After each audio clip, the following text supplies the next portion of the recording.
사랑하는 여러분, 하나님 앞에 참된 예배자 되시기를 축복합니다.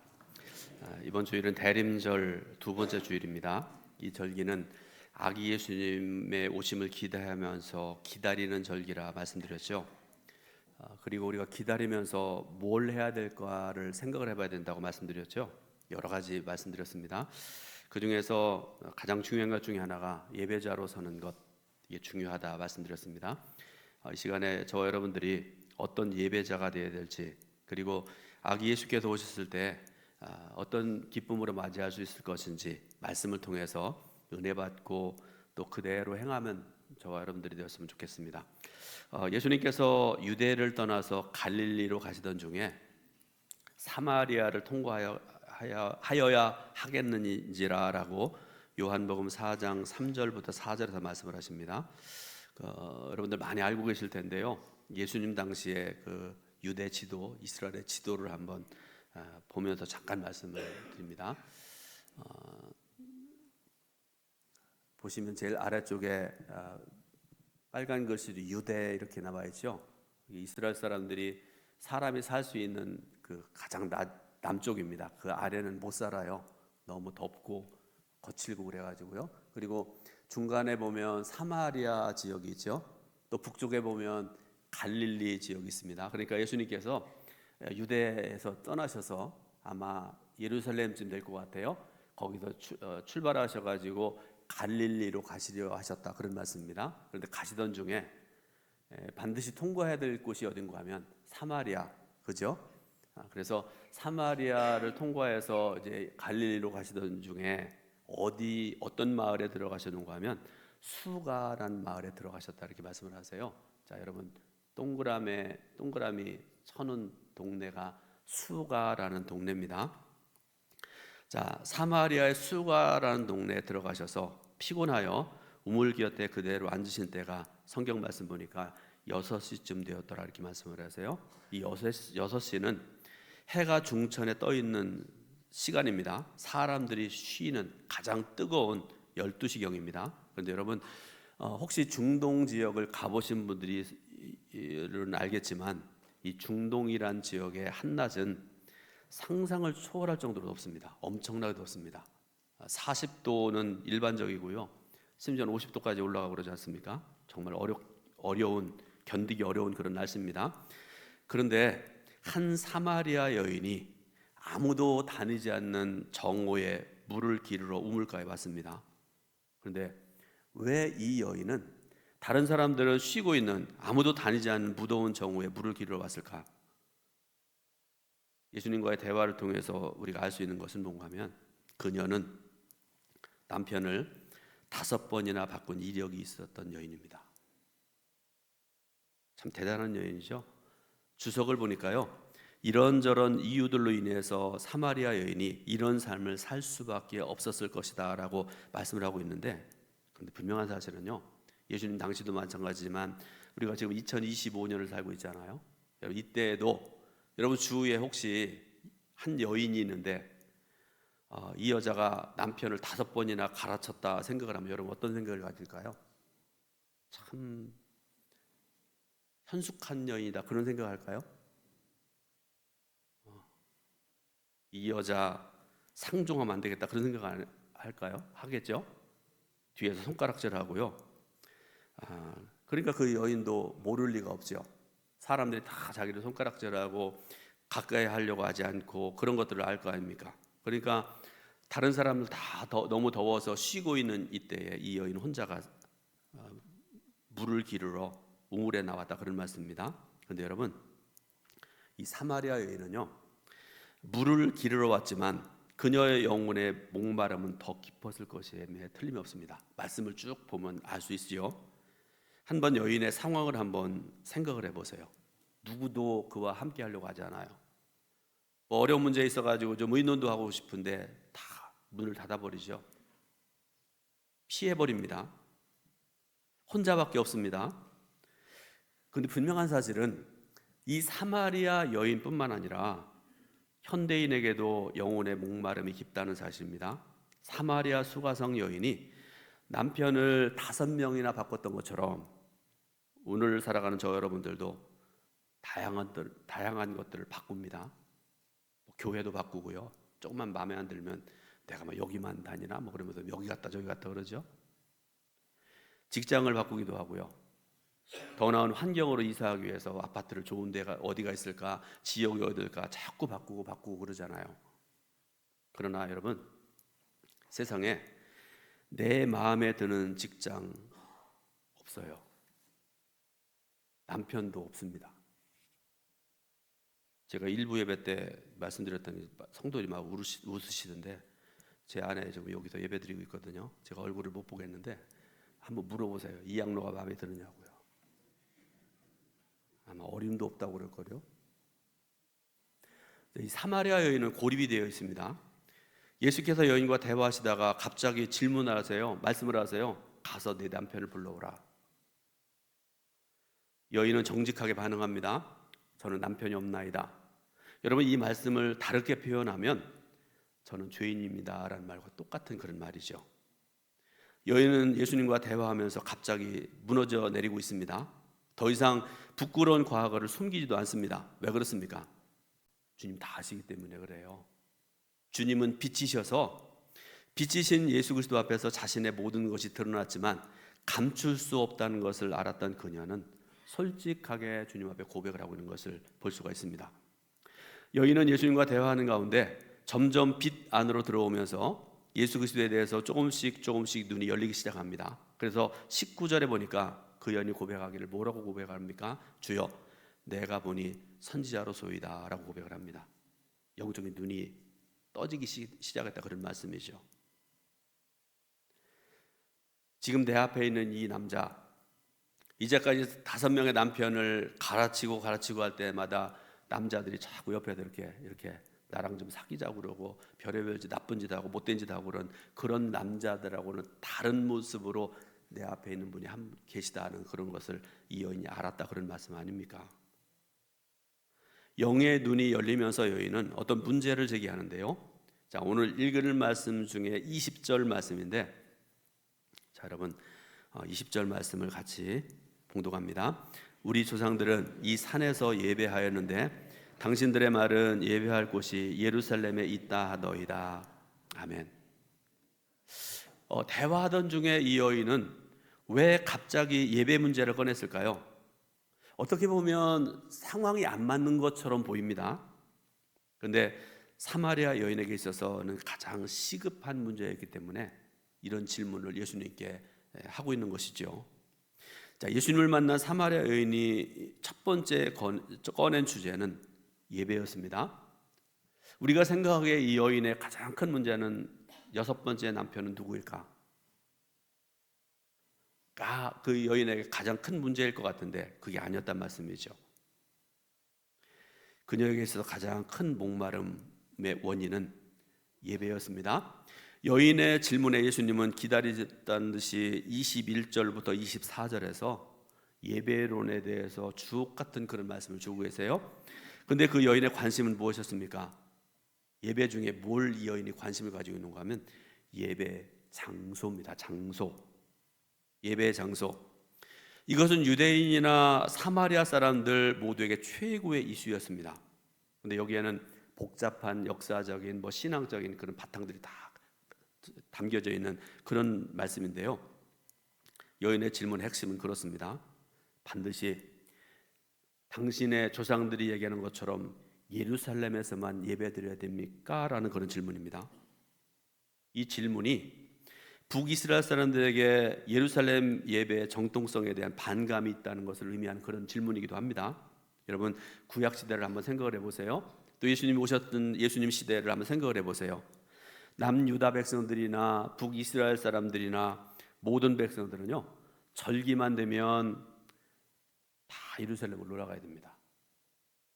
수만 명, 수십만 명이 올라갑니다. 신약 학자들에 의하면 그때 적어도 20만 명 내지 30만 명 정도가 예루살렘으로 모였을 것이다, 그런 얘기를 해요. 다 가야 됩니다. 예루살렘에서 드리는 예배만 하나님께서 받으신 예배다라는 그런 말씀이죠. 그런데 오늘 읽은 본문의 예배의 초점은 사마리아 여인이 말하는 것처럼 어디에서 예배를 드리는가 있지 않습니다. 예수님은 예배에 대한 새로운 정의를 내리시는데 그 정의가 23절에 나와 있어요. 여러분 23절 중요한 말씀입니다. 같이 한번 23절 읽습니다. 아버지께 참되게 예배하는 자들은 영과 진리로 예배할 때가 오나니 곧 이때라. 아버지께서는 자기에게 이렇게 예배하는 자들을 찾으시느니라. 아멘. 자, 그러면 어떤 예배가 하나님께서 받으신 예배일까? 세 가지 말씀드립니다. 첫 번째로 예배는 예수 그리스도를 믿고 거듭난 영으로 드리는 예배여야 합니다. 예수님께서는 새로운 시대가 왔다는 것을 말씀을 하세요. 그것은 예배의 변화하고요, 영과 진리의 예배를 말씀하는 것인데, 여러분 많이 기도할 때도 고백해봤잖아요. 하나님, 영과 진리로 예배드리게 해주옵소서. 그렇게 기도 많이 하지 않습니까? 그러면 영과 진리의 예배라는 것이 무엇일까? 여러분, 예배는요, 장소와 조건과 형식과 방법의 문제가 아닙니다. 핵심은 영으로 드리는 예배가 핵심입니다. 코로나19 팬데믹으로 인해서 교회에도요, 대면 예배와 비대면 예배, 온라인 예배와 오프라인 예배라는 용어가 탄생했습니다. 이전에는 그런 얘기 별로 없었어요. 전염병이 창궐하는 특수한 상황에서 만들어진 그런 용어입니다. 그런데 이것은 대부분 방법론에 대한 것으로 본질적인 문제가 아니지요. 예배 형태는 굉장히 다양합니다. 자, 여러분, 우리 교회 예배만 제가 말씀드려 볼게요. 우리가 지금 11시 예배 드리고 있죠. 9시 예배를 드립니다. 우리가 이걸 가리켜서 대예배 그렇게 얘기를 합니다. 저는 전통적으로 이 9시, 11시 예배는 그 전통적인 예배를 드려야 된다고 생각하는 사람 중에 하나고요. 좀 보수적인 그런 생각으로 예배를 드리는 사람 중에 하나 그런데요. 근데 여러분, 예배 세 가지 중요한 요소가 있잖아요. 반드시 있어야 될 것들. 하나님 말씀입니다. 두 번째로는 기도입니다. 세 번째는 찬송입니다. 이 세 가지는 반드시 있어야 됩니다. 뭐 우리가 간단하게 드리는 예배, 그런 얘기들 많이 하잖아요. 그런 예배든지 간에 아니면 대예배든지 간에 이 세 가지 요소는 반드시 있어야 됩니다. 그 다음에 여러분, 주일 오후 예배 한번 생각을 해보세요. 주일 오후 예배 참석들 많이 안 하시잖아요. 그 예배의 중심은 찬양이죠. 찬양을 한 30분 정도는 하는 것 같아요. 그리고 서로 축복하는 시간도 갖고 뭐 그렇게 하지 않습니까? 금요 기도회 한번 생각을 해보세요. 찬양과 기도와 말씀이 함께 어우러지는 예배. 말씀을 좀 짧게 하고 기도 많이 하자, 찬양 많이 하자, 우리가 그렇게 얘기하면서 예배드리고 있잖아요. 새벽 기도회, 짧은 설교, 그 다음에 찬송을 부른 후에 온전한 기도가 중심입니다. 기도회입니다. 제가 말씀 준비하면서 어느 교회 열린 예배 드리는 어느 교회를 제가 여기 인터넷을 봤는데요. 그 교회가 돈이 많은 교회 같아요. 이쪽부터 저쪽까지 이렇게 둘러놨어요. 이거 몇 억 들어갑니다. 잘하면 10억까지 넘어간대요. 이게 하려면. 이렇게 아세요? 보셨어요? 동주천분 아니랄까봐. 그런데 예배 드리는 데 보니까 우리 원로 장로님 중에 연세 많으신 장로님 같은 연세 많으신 어른이, 머리도 하얀 분인데, 그 어르신이 제가 찬양 한 30분 하는 걸 쭉 봤거든요. 내내 서 계세요. 소위 열린 예배 드리는 것 같아요. 찬양 부르다가 대표 기도도 하고, 찬양 부르다가 말씀 읽고 설교하고, 그렇게 하는 예배 같아요. 제가 어떤 생각을 했는지 아세요? 그 어르신 굉장히 힘드시겠다. 여러분, 30분을 어르신이 서서 찬송 부르고 예배 드린다는 거 굉장히 힘들잖아요. 그런데요, 제가 여러 가지 예배 형태를 말씀드렸는데 이런 것들은 다 사람이 구분해 놓은 것입니다. 하나님께서는 어떤 교파냐, 어떤 예배냐, 어떤 구분된 예배냐, 그런 것에 반응하신 하나님이 아니세요. 어떤 특정 예배를 선호한 분도 아니십니다. 다양한 예배는 다시 말씀드리지만 사람들이 만든 문화적인 상황에서 나온 것입니다. 그러므로 저와 여러분들은 보다 더 본질적인 질문을 던져야 되는데, 그게 뭔가 하면 영으로 드리는 예배냐 아니냐 하는 것입니다. 하나님은 영이시기 때문에 영이신 하나님은 영으로만 만날 수가 있다라는 그런 말씀이기도 합니다. 그러면 이 영은 어떤 영인가 하면 예수 그리스도를 믿고 거듭난 영을 말하는 그런 말씀입니다. 본래 우리는 하나님과 깊은 교통할 수 있는 친밀한 관계를 맺을 수 있는 사람들이었습니다. 이건 제 얘기가 아니에요. 창세기 1장을 보면 하나님께서 우리를 그렇게 창조하셨잖아요. 하나님의 거룩한 형상대로 우리를 창조하셨습니다. 그러니까 하나님과 깊이 교제하며 이렇게 아름답게 살아갈 수 있는 그런 존재였습니다. 그런데 죄가 들어와서 영의 교통이 끊어져 버렸습니다. 다시 말씀드리면 영적인 기능이 상실되었다 그런 말씀입니다. 우리의 삶에서 가장 중요한 것은 여러분 다른 거 아니에요. 예배의 경험입니다. 그리고 예배도 하나의 의식이기 때문에 일정한 형식을 갖추는 것도 필요하기도 합니다. 그러나 어떤 틀 안에 갇혀서 그 의식이 우상이 된다고 그러면 그건 여러분 아무것도 아닙니다. 형식주의로 전락하게 됩니다. 코로나19 팬데믹을 지나면서 영상 예배에 익숙해진 분들이 있을 것 같아요. 아마 이 시간에도 영상으로 예배드리는 분이 있을 겁니다. 이런저런 이유 때문에 못 나오신 분들, 가능하면 교회에 나와서 예배드려야 되는 것이 맞는데, 그런데 여러분 이것이 핵심은 아니라는 것인데요. 어디에 있든지 영으로 하나님을 예배할 수 있는지를 물어야 된다 그런 말씀입니다. 계속 온라인으로 예배를 드리다 보면 나도 모르게 편의주의 유혹에 빠져들게 됩니다. 제가 오래전에 여러분들에게 고백했던 그런 말씀 있잖아요. 우리 교회도 5명 이상이 예배 드릴 수 없게 나라에서 그렇게 했던 적이 있지 않습니까? 몇 년 전에 어느 순간인가 제가 설교 안 하고 예배인도 안 하던 아마 부목사님이 설교했던 어떤 예배인데 제가 보니까 앉아가지고 보니까 이 런닝 셔츠 입고 바지 같지 않은 바지 입고 앉아 예배드리는 모습을 제가 보고서 깜짝 놀랐습니다. 이러면 안 되겠다 싶어가지고요. 옷이라도 제대로 입고 가능하면 교회 가서 5명 이상 안 되니까 그때는 그렇게 못했지만 그런 기억이 있습니다. 여러분 우리가 왜 온라인으로 영상으로 이렇게 계속 예배드리다 보면 나도 모르게 편의주의 유혹에 빠지게 된다 말씀드렸는데 왜 그런가 하면요, 우리 속에는 죄성이 있기 때문에 그렇습니다. 그러나 영으로 드리는 예배에 초점을 맞추게 되면 자연스럽게 모든 문제는 해결될 수 있습니다. 그래서 여러분들에게 묻습니다. 여러분 예배 드릴 때마다 참된 예배를 경험하고 있습니까? 온전한 예배 드리고 있습니까? 영과 진리의 예배는 우리의 모든 것에 결정적인 영향력을 미칩니다. 성도에게 있어서 예배는 생명과도 같은 것이 예배입니다.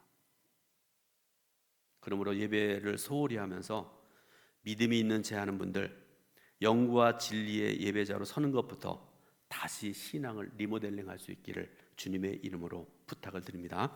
두 번째로 예배는 하나님을 믿고 아는 진리로 드려야 되는 예배여야 됩니다. 예배가 우리의 입맛과 기호에 의존해서는 안 됩니다.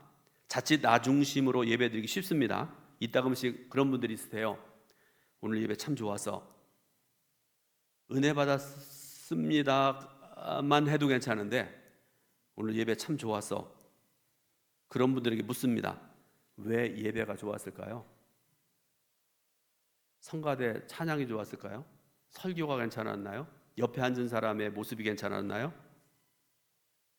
여러분 여기에 대한 대답이 자기 기분과 연결되면 안 됩니다.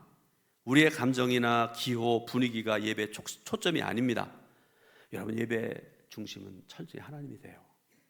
하나님으로 시작해서 하나님으로 끝이 나야 되는 것이 예배입니다. 그리고 전적으로 하나님께 몰두해야 됩니다. 다 내려놓으세요 여러분. 예배 드릴 때 예를 들어 보겠습니다. 출애굽한 이스라엘 백성들이 광야에서 하나님을 아는 지식이 없이 예배를 드렸습니다. 그래서 홍해를 건너고 신광야를 지나고 가서 어디까지 왔는가 하면 시내산까지 이 사람들이 오게 됩니다. 하나님께서 모세를 시내산 꼭대기로 불러 올리세요. 거기서 40일을 말씀 듣고 은혜 받고 이렇게 모세가 거기서 지내게 되는데, 근데 산 아래 백성들이 그때 뭔 짓을 했을까요? 우상 만들어서 우상 숭배했습니다. 근데 여러분, 우상이란 것이 어디에서 오는지 여러분 아세요? 인간의 영적인 무지함과 무식함에서 오는 것이 우상입니다. 하나님이 어떤 분이신지를 모르니까 황금 송아지를 만들고 이상한 것들을 만들고 이게 하나님이라고 그렇게 어떤 짓을 하고 그렇게 살아가고요. 심지어는 우리 주위에 가까운 데 있는 하나님의 교회라고 하는 안상홍 증인회, 안상홍이 죽었습니다. 죽으니까 뭐라고 얘기해요? 안상홍 마누라가 하나님이다 그러면서 얼마나 우상화하고 열심히 섬기는지 모릅니다. 전도하는 분들이 그런 말씀을 하세요. 그 자들은 왜 그렇게 열심히 하는지 모르겠다고요. 기가 차게 열심히 합니다. 사랑하는 여러분, 하나님을 바로 알기를 바랍니다. 하나님이 어떤 분이신지를 알게 되면 저절로 참된 예배를 드릴 수가 있다는 그런 말씀입니다. 그러므로 우리 하나님에 대한 지식에 목말라야 됩니다. 현대를 가리켜서 지식이 풍부한 시대라 이렇게 얘기를 해요. 그래서 대한민국까지 똑똑한 나라가 없어요. 여러분, 각 분야에서요, 경제가 문제가 생기면 막 거기에 막 사람들 얘기하고 또 정치 문제 생기고 심지어는 뭐 신앙적인 문제도 그렇잖아요. 그래서 전문가가 어려운 시대라 이렇게 얘기를 해요. 목회도 힘들어졌습니다. 신학을 공부하고 신학 공부는 안 했어도 성경을 많이 알고 있는 성도들이 많아졌기 때문에 설교하기도 힘들고 목회하기 힘들다는 그런 얘기도 합니다. 근데 문제는요, 생명을 걸어야 할 만큼 중요한 지식에 대해서는 빈약하다는 것입니다. 아는 것 같은데 잘 몰라요. 우리가 성도로서 알아야 할 지식은 하나님을 아는 지식입니다. 그러면 성도 여러분, 성경을 많이 읽으시기 바라고요. 성경을 묵상하시기 바라고 배우고 익히는 일에 최선을 다하시기를 주님의 이름으로 축원드립니다. 세 번째로, 진리로 드리는 예배는 삶으로 이어져야 됩니다. 마침 지난 목요일 성경 공부 내용이 예배에 대한 것이었는데요. 구약시대 이스라엘 백성들이 드렸던 다섯 가지 중요한 예배 제사, 여러분 아시잖아요. 번제와 소제와 화목제와 속건제와 속죄제. 그리스도인들이 하나님께서 받으시는 예배를 드려야 될 것인지를 설명하는 그런 내용을 말씀을 공부했는데, 그 일부분을 제가 말씀드릴게요. 속죄제에 대한 그런 내용이었는데 이런 내용입니다. 속죄제, 제사의 방법은 번제와 흡사하다. 그러나 이 제사의 특징은 죄를 깨닫는 즉시 제사를 드린다는 것이다. 그 다음날 제삿날까지 기다리는 것이 아니라 그 즉시 드려야 한다. 제사와 삶이 분리되지 않고 불가분의 관계에 있는 것이다. 다윗은 왕이었다. 왕은 왕으로서의 체면과 채통이 있다. 그런데 유부녀인 밧세바와 동침하고 그녀의 남편마저 은밀하게 살해해버린 다윗 왕의 잘못을 나단 선지자가 공박하였다. 은밀한 곳이 아니라 공개된 장소에서였다. 신하들 앞에서 왕이 수모를 당한 것이다. 그러나 다윗 왕은 자신의 채통을 짓밟았다며 나단 선지자를 벌하지 않았다. 오히려 공개적으로 자신의 범죄를 회개하였다. 자신이 행한 모든 짓이 하나님 앞에 죄가 됨을 그제야 인식했기 때문이다. 그 사실을 깨닫자마자 그 즉석에서 회개한 것이다. 그의 삶 자체가 제사였던 것이다. 그래서 다윗의 허물에도 불구하고 하나님께서는 그런 다윗을 좋아하셨다. 예배는 삶과 분리되어서는 안 된다. 삶으로 이어지는 예배가 되어야 되고 예배를 위한 삶이어야 된다. 예배의 생활의 예배화가 되어야 된다. 그래야 예배당 밖에서도 그리스도인이 될 수가 있는 것이다. 여러분, 23절을 다시 한번 읽습니다. 23절입니다. 아버지께 참되게 예배하는 자들은 영과 진리로 예배할 때가 오나니 곧 이때라. 아버지께서는 자기에게 이렇게 예배하는 자들을 찾으시느니라. 아멘. 말씀 중에 예배하는 자들을 찾으신다라는 그런 표현이 나옵니다. 여러분, 이 말씀의 의미가 무엇인가를 우리가 생각을 해봐야 되는데요. 예수님 당시에 진정한 예배자를 찾을 수 없다라는 그런 말씀이기도 합니다.